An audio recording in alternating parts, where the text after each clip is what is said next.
Hi, I'm Paul Dabdu. I'm founder of Life Coach Training Institute, and I'm so excited about the new program we're launching called Jumpstart Your Coaching Practice. Several years ago, when I began my executive coaching practice in San Diego, it didn't look very promising. I'd never started a business before. I didn't know how to attract clients. I didn't know how to sell. I was terrible at networking. And I'd had training and gotten certified as a coach, but that didn't really prepare me to start a business.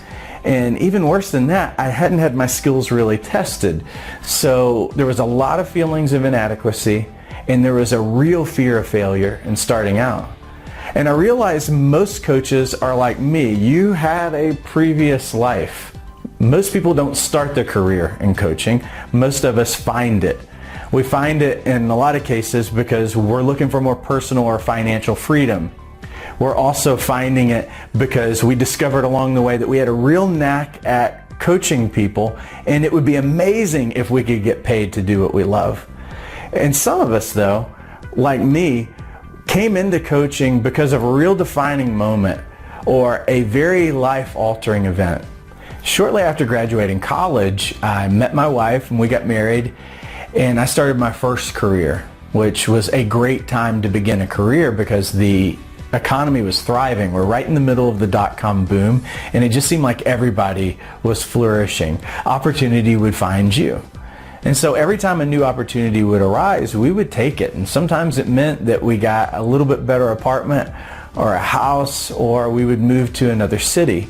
At the same time that my career couldn't have been any better, things at home couldn't have been any worse. My wife was diagnosed 1 year into our marriage with a chronic illness, and as the years were progressing, every time we would go to a new specialist, it seems that they would diagnose her with a new kind of illness, and there would be a new kind of medication.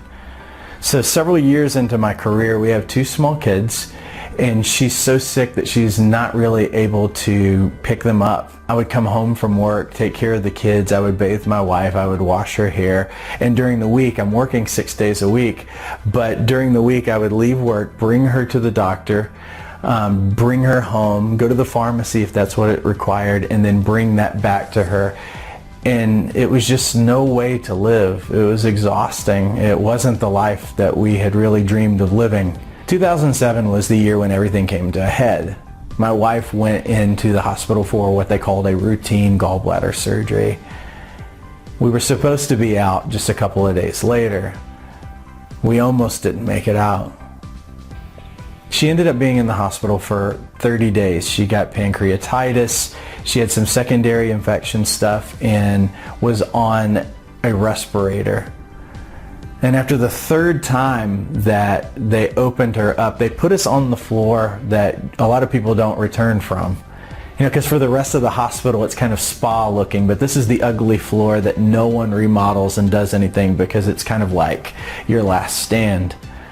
And while she was still under sedation, I ran home and I got every card that we had gotten from friends, and I got pictures of our 2 kids, and I bought flowers, and I got to the room and I staged everything because all I knew was that she could not open her eyes and look at the problems around her and hear the noises, that she had to be reminded of why we're here.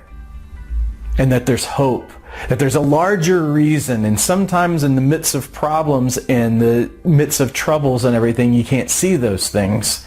And so when she opened her eyes, the first thing that she would see would be me, and the second thing that she would see would be her kids. That moment in the hospital room in 2007 was the worst moment of my life. But I didn't realize that it was also giving way to a destiny moment. And it's amazing how the worst moments, the moments of pain and struggle, can also occupy the same space with destiny, depending on what we choose. And so if you're right now struggling and you're at odds with yourself and you're feeling feelings of inadequacy or fear, let me tell you, it's normal and it's okay.